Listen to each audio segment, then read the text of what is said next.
আজ আমরা শুনবো মাটির ঘর নামক গল্পটি। শুরু করা যাক তাহলে। এক চাষা রাস্তা দিয়ে যাওয়ার সময় তার অজান্তেই একটি মাটির কলসি মাটিতে পড়ে গেল। তারপরেই সেখানে একটি মৌমাছি এসে হাজির হলো। মাটির কলসিটিকে দেখে মৌমাছির মনে হলো সেটি যেন একটি জানলা বন্ধ করা ঘর।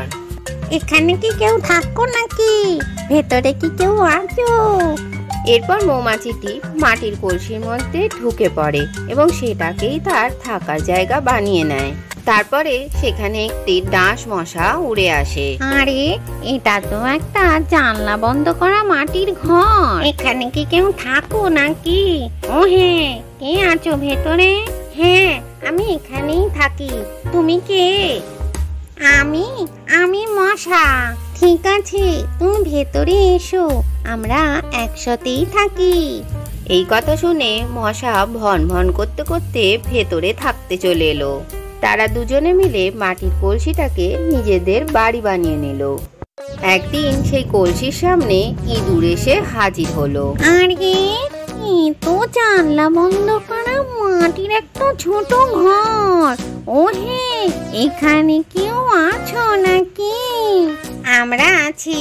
তুমি কে? হ্যাঁ, আমি ইঁদুর।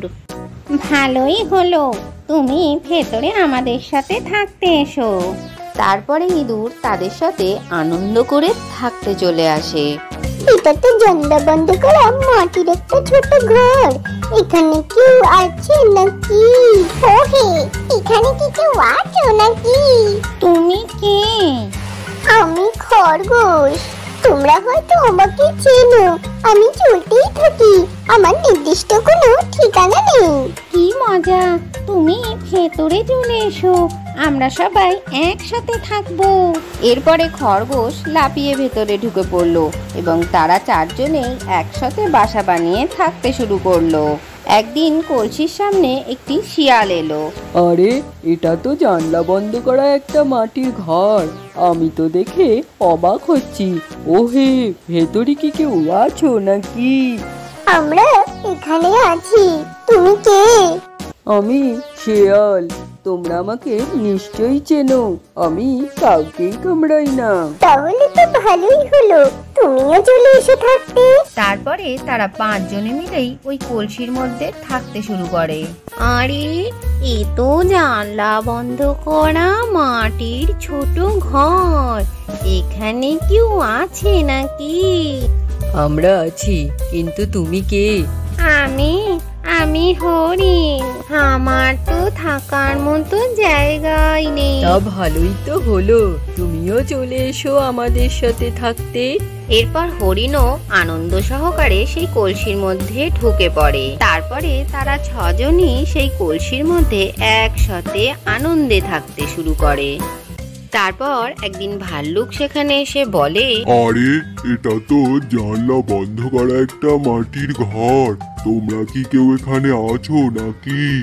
হ্যাঁ, আমরা আছি। তুমি কে? আমি ভাল্লুক। তোরা তো নিশ্চয়ই আমাকে চিনিস। তোদের সব কটাকে ধরলে এক্ষুনি শেষ করে দেব।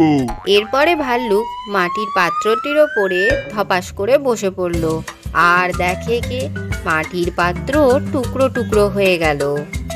তারা ছয় বন্ধুই এদিক ওদিক ছিটকে গেল আর ভয়ে কোন দিকে পালাবে তাই ঠিক করতে লাগলো। আজকের গল্পটি থেকে কি শিখলে বাচ্চারা? একসাথে থাকার আনন্দই আলাদা। ভিডিওটি ভালো লাগলে চ্যানেলটিকে লাইক ও শেয়ার করে সাবস্ক্রাইব করে দিও।